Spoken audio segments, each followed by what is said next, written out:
It was 1941. The world was at war. In the Soviet Union, cities were burning. Families were being torn apart. And in the midst of all this chaos, a woman named Marina Raskova had an idea. She was a famous pilot. She had broken records. She had flown farther than anyone thought a woman could fly. And now, she wanted to do something no one had ever done before.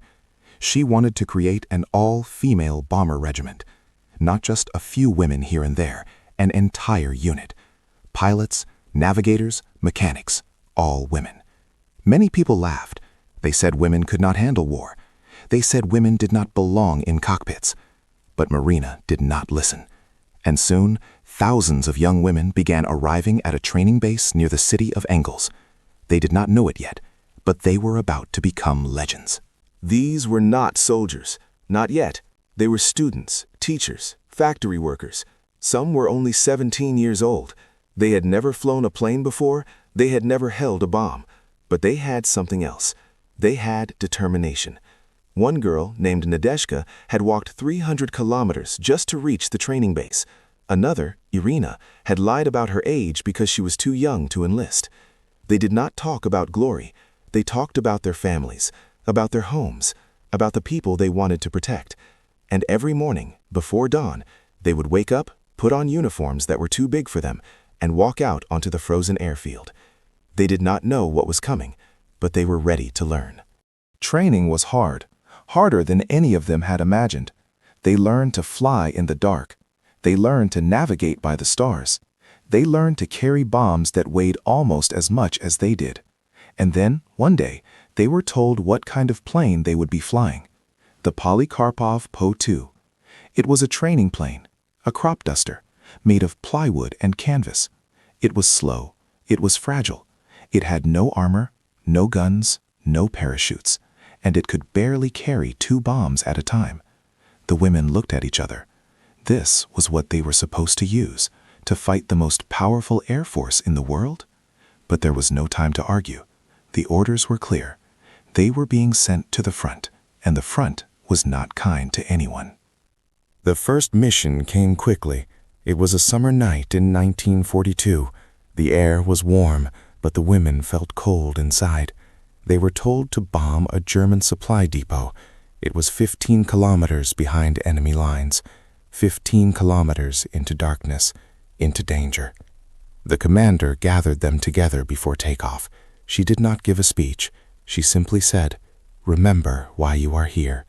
And one by one, the women climbed into their tiny wooden planes, 2 per plane, a pilot and a navigator. They did not speak much. What was there to say? They started their engines. The sound was loud, rough, like an old tractor. And then they lifted off into the black sky. Below them, the searchlights began to move. The searchlights were blinding, massive white beams cutting through the darkness, searching, sweeping. If they caught you, you were finished. Anti-aircraft guns would open fire within seconds. But the women had learned a trick, a dangerous trick. As they approached the target, the pilot would cut the engine completely. The plane would go silent. It would glide. The only sound was the wind whistling through the wooden frame. The Germans called it the sound of a witch's broomstick. That is how the name was born, the Night Witches.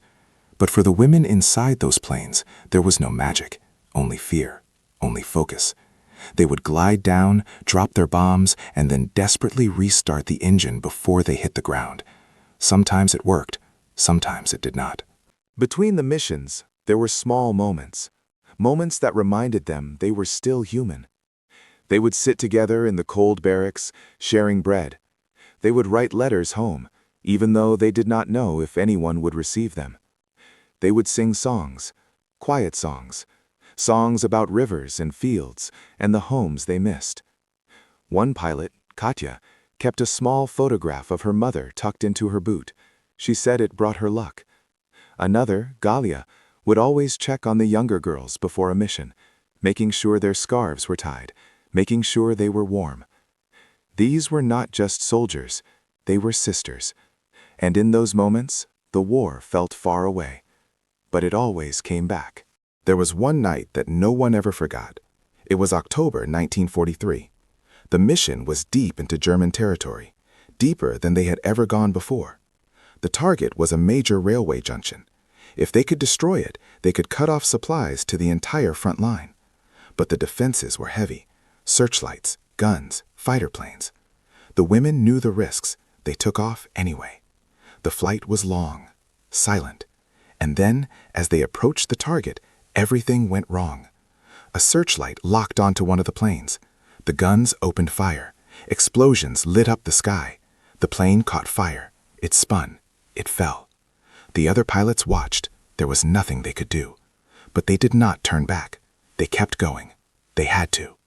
When the sun rose the next morning, the base was quiet. The returning pilots climbed out of their planes slowly. They did not speak. They did not celebrate. They simply walked back to the barracks, took off their helmets, and sat down. Some of them stared at the floor. Some of them closed their eyes. They had completed the mission. The railway junction was destroyed, but the cost had been high. 2 planes had not returned. 4 women were gone. And yet there was no time to grieve.